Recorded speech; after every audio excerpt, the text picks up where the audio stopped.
بسم اللہ الرحمن الرحیم الحمدللہ رب العالمین والصلاة والسلام علی رسولہ الکریم اما بعد فاعوذ باللہ من الشیطان الرجیم بسم اللہ الرحمن الرحیم۔ عزیز طلبہ کرام السلام علیکم ورحمۃ اللہ وبرکاتہ۔ ہم آج عالم اسلام کے وسائل و مسائل کا سبق نمبر 58 پڑھیں گے۔ آج کا ہمارا سبق جمہوریہ ترکی کے حصہ پنجم پر مشتمل ہوگا۔ آج کے سبق کی جانب جانے سے پہلے پچھلے سبق کی اہم ابحاث پر ایک نظر دوڑا لیتے ہیں۔ ہمارا پچھلا سبق جمہوریہ ترکی کے حصہ چہارم پر مشتمل تھا اور اس سبق کے اندر ہم نے جدید ترکی کی تاریخ کے بارے میں پڑھا۔ آج کے سبق کی ابحاث جان لیتے ہیں۔ آج کا سبق ہمارا 2 پوائنٹ پر مشتمل ہوگا۔ پہلے پوائنٹ کے اندر ہم جمہوریہ ترکی کے سلسلے حالات و واقعات پر گفتگو کریں گے اور دوسرے پوائنٹ کے اندر ہم اس ملک کے طرز حکومت کے بارے میں جانیں گے۔ یہ آج کے سبق کے ہمارے 2 پوائنٹ ہیں جس پر ہم بات کریں گے۔ چلتے ہیں آج کے سبق کے پہلے پوائنٹ کی جانب، یعنی جمہوریہ ترکی کے سلسلے حالات و واقعات کی جانب۔ 11 جنوری 1999 کو ڈیموکریٹک لیفٹ پارٹی یعنی DLP کے بلند ایجوت وزیر اعظم بنے۔ 28 مئی کو انہیں باضابطہ طور پر وزیر اعظم منتخب کر لیا گیا۔ 5 مئی 2000 کو پارلیمنٹ نے آئینی عدالت کے سربراہ احمد نجد سیزر کو ملک کا 10واں صدر منتخب کر لیا۔ 3 نومبر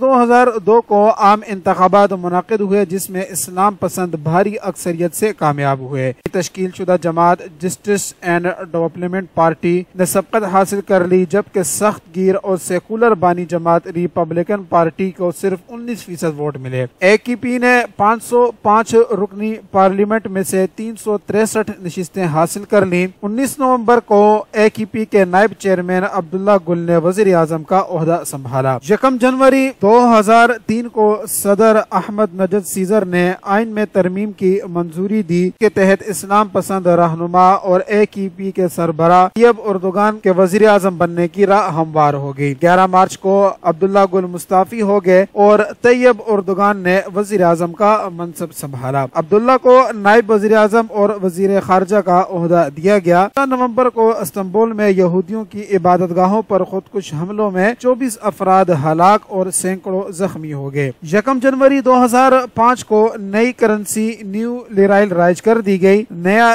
1 لیرہ پرانے 10 لاکھ لیرہ کے برابر تھا۔ 5 نومبر 2006 کو ترکی کے سابق وزیر اعظم بلند ایجوت 81 سال کی عمر میں انتقال کر گئے۔ 5 مرتبہ ملک کے وزیر اعظم رہے۔ انہیں 1974 میں ترک افواج کو قبرص پر چڑھائی کا حکم دینے سے بہت شہرت ملی تھی۔ مئی 2007 کو پارلیمنٹ نے ایک آئینی ترمیم منظور کی کے تحت آئندہ صدارتی انتخابات میں صدر کا انتخاب براہ راست عوام کریں گے۔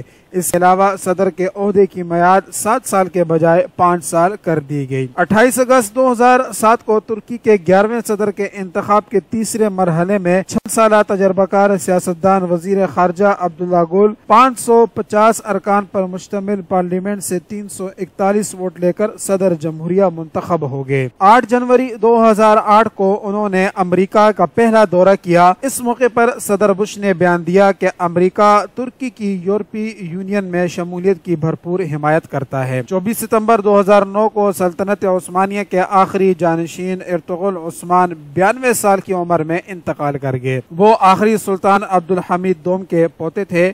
میں ترکی اور شام نے ایک دوسرے کے شہریوں کے لیے ویزا کی پابندی ختم کرنے کے معاہدے پر دستخط کر دیے۔ 22 فروری 2010 کو وزیر اعظم طیب اردوغان کی اسلام پسند حکومت کا تختہ الٹنے کی سازش میں ترک سیکورٹی فضائیہ نے فضائیہ کے سربراہ ابراہیم فرتانہ، بحریہ کے سابق چیف اوزدن اورنک اور 3 ریٹائرڈ جرنیلوں سمیت 40 افراد کو گرفتار کر لیا۔ یہ واقعہ اس سیاسی بحران کے دوران پیش آیا جب جوڈیشل کونسل میں ایک اعلیٰ افسر کو برخاست کیا گیا تھا۔ عزیز طلبہ کرام، اس طرح آج کے سبق کا ہمارا یہ پہلا پوائنٹ مکمل ہوا جس پر ہم نے جمہوریہ ترکی کے سلسلے حالات و واقعات پر گفتگو کی۔ اب چلتے ہیں آج کے سبق کے دوسرے پوائنٹ کی جانب۔ آج کا ہمارا دوسرا پوائنٹ ہے جمہوریہ ترکی کا طرز حکومت۔ جدید جمہوریہ ترکی کا پہلا آئین 20 اپریل 1924 کو گرینڈ نیشنل اسمبلی نے نافذ کیا۔ اس کے بعد जुलाई 1961 में दूसरा आइन जमाल गिरसल की फौजी हुकूमत ने राइज किया। मौजूदा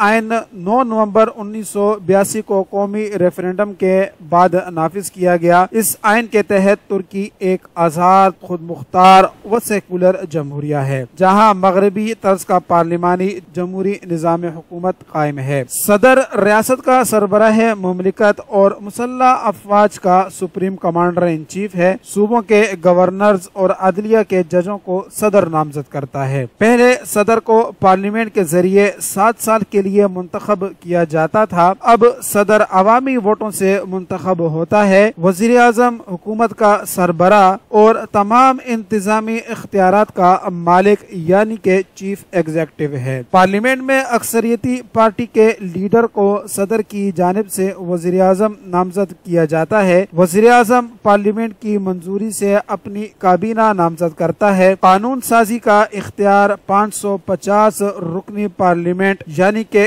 ग्रैंड नेशनल असेंबली को हासिल है, जिसके अरकान 4 साल के लिए अवामी वोटों से मुंतखब होते हैं। अजीज तलबा कराम, जमहूरिया तुर्की के अंदर कितनी सियासी जमातें हैं, इस पर एक नजर दौड़ाते हैं और इसकी बड़ी सियासी जमातों के नाम जानते हैं। जमहूरिया तुर्की के अंदर सबसे बड़ी सियासी जमात जो इस्लाम पसंद जमात है, इसका नाम जस्टिस एंड डेवलपमेंट पार्टी है, जिसकी अभी भी हुकूमत है और इसके सदर तैयब एर्दोगान है। दूसरे नंबर पर एक सेकुलर पार्टी है जो रिपब्लिकन पीपल्स पार्टी के नाम से मशहूर है। इसी तरह तीसरी पार्टी मदरलैंड पार्टी है। ग्रेट यूनिटी पार्टी है जो 1993 में बनी। ट्रू पाथ पार्टी है जो 1983 में वजूद में आई। चेचिंग तुर्की पार्टी है, ये 1998 के अंदर इसने अपनी सियासत शुरू की। डेमोक्रेसी एंड पीस पार्टी ये सियासत के अंदर 1996 के अंदर आई। डेमोक्रेटिक तुर्की party, democratic left party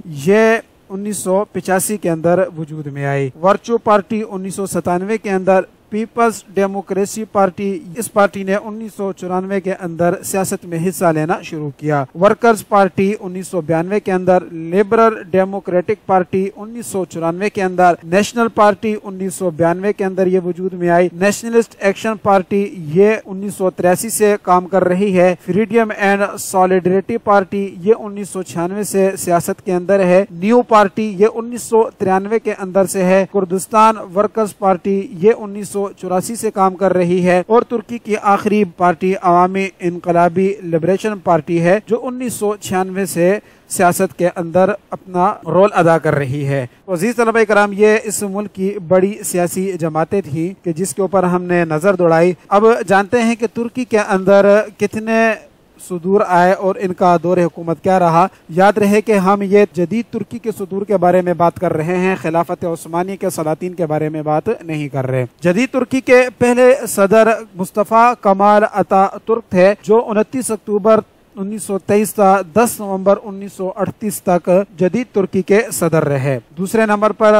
Mustafa असमत अनोनो है, ये 11 नवंबर 1938 था 22 मई 1950 तक सदर रहे। महमूद जलाल बायार हैं, ये 22 मई 1950 था 27 मई 1960 तक सदर रहे। चौथे नंबर पर जनरल जमाल गिरसल हैं, ये 27 मई 1960 था 28 मार्च 1966 तक सदर रहे। जोदत सनाई है, इनका 5वां नंबर है, ये 28 मार्च 1966 था 28 मार्च 1973 तक सदर रहे। छठे नंबर पर तकन अरियन अरीबोरन हैं, ये कायम मकाम सदर रहे हैं, ये 29 मार्च 1973 था 6 अप्रैल 1973 तक सदर रहे। इसी तरह 7वें नंबर पर फखरी कोरुतुर्क हैं, ये 6 अप्रैल 1973 था 6 अप्रैल 1980 तक सदर रहे। 8वें नंबर पर एहसान साबरी हैं, जिनका दौरे सदारत 6 अप्रैल 1980 था 12 सितंबर 1980 रहा। इसी तरह 9वें नंबर पर जनरल केनान एवरन हैं, ये 12 सितंबर 1980 था 9 नवंबर 1989 तक सदर रहे। 10वें नंबर पर तुर्गत ओजान हैं, ये 9 नवंबर 1989 था 17 अप्रैल 1993 तक सदारत की कुर्सी पर बराजमान रहे। 11वें नंबर पर हशमुद्दीन संदरोक हैं, ये 17 अप्रैल 1993 था 16 मई 1993 तक सदर रहे। 12वें नंबर पर सुलेमान डेमरल हैं, ये 16 मई 1993 था 16 मई 2000 तक सदर रहे।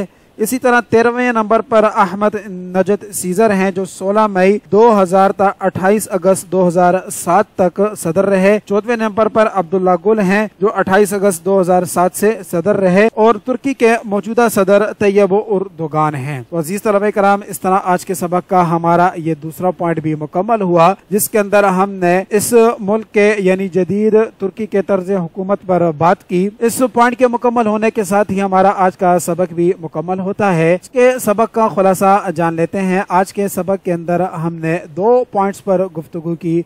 आज के सबक का हमारा पहला पॉइंट इस मुल्क के सिलसिले हालात तो वाक़यात थे और दूसरे नंबर के अंदर जदीद तुर्की का तर्ज हुकूमत था। तो आज के सबक के हमारे ये 2 पॉइंट थे जिस पर हमने गुफ्तगू की। तो इस खुलासे के साथ ही हमारा सबक मुकम्मल होता है। अस्सलामु अलैकुम व रहमतुल्लाहि व बरकातुहू।